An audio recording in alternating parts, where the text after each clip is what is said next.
everyone. So today we are going to learn hybridization through problem solving. So we are going to solve for all of these compounds. We're going to figure out what is the hybridization of the highlighted carbons, right? So let's get into it. So for the first one, right, the molecule is CH3Cl, right? So the first step that we want to do is expand the molecule. So we want to expand it and write down the structure of this compound, and we see that this is the structure of CH3Cl. And what we see is that carbon, the one which is highlighted, has all that carbon has all single bonds attached to it. So the atoms which have all single bonds attached to it, we would call that atom an sp3 hybridized carbon or sp3 hybridized atom. Okay, let's look at the next one. Let's draw the structure of CH3OH. Okay, so after I've drawn the structure of CH3OH, right, again, I see that the highlighted carbon again has all single bonds, and that's why that's also an sp3 hybridized carbon. And that's that one. All right, and then let's look at the next one, CH3, CH2, CH3. I'm going to write the structure of the entire compound, and we'll see again that that carbon, CH3, right, CH2, the one in the center, also is bonded via single bonds. And that's why, again, that carbon is also a sp3 hybridized carbon. So what we are seeing essentially is that if all of the carbons have single bonds, or all of the bonds are single bonds, then the hybridization is sp3. All right, let's look at the next one. CH2 double bond CH2. So what we are seeing here is if you have an atom which is connected to another atom via a double bond, or if there is even one double bond in the entire bonding structure of that atom, you would call it a sp2 hybridized atom, right? Because we see that this carbon is connected to this carbon via a double bond, so the hybridization is sp2. Okay, let's look at the next one, right? For the next one, the carbon connected to the next carbon in that bonding environment of the carbon which is highlighted has a triple bond, right? And that's why that carbon now is a sp hybridized carbon. All right, okay. So what we're essentially learning here is that if you have all single bonds, then it's an sp3 hybridized carbon. If you have one double bond, it becomes an sp2 hybridized carbon.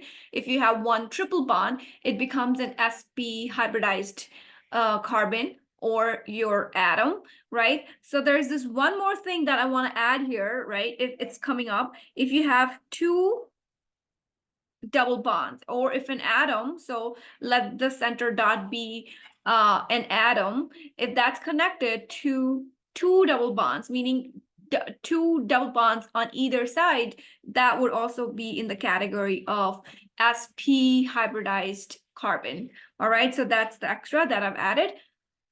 Okay, before all of this, I want to mention that every time you see all the single bonds attached to your atoms in the bonding structure, you just don't want to give it an sp3 hybridization, because sometimes it can give you a wrong answer, right? So you do want to double check for your sp3 hybridization. Only for sp3 hybridization, you do want to double check all the single bonds using the formula, which is, so the formula for compounds, if you see that you have all the single bonds, you want to double check that with using the formula, which is bond pair of electrons plus lone pair of electrons divide that by 2, right? And if you get the number 4, that is an sp3 hybridization.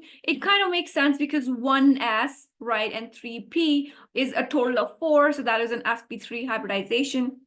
Okay, if you get the number using the formula as 3, the hybridization is not actually sp3, it would become sp2 even if you see all single bonds, all right?